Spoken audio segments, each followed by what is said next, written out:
काहे फोन कर तू बार बार? रोहन, हमके बात करे के बतो से। तो के एक बात समझावत ही, प्लीज हमके कॉल मत करा। तोहार और हमारा टाइम दोनों जन का बर्बाद है। प्लीज आपसे कॉल मत करिया। रोहन, थोड़ा सा टाइम दा, हम कुछ करब ना।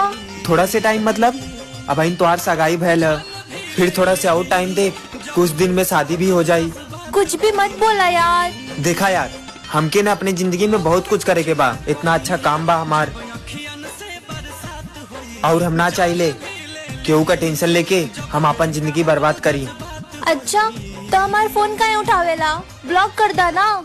अगर तू ही प्यार समझ जातू ना तो केहू और का ना हो तो। अब बात हमारे करियर का आ गया, उसे बढ़ के कुछ ना बा। साथ में अकेले प्यार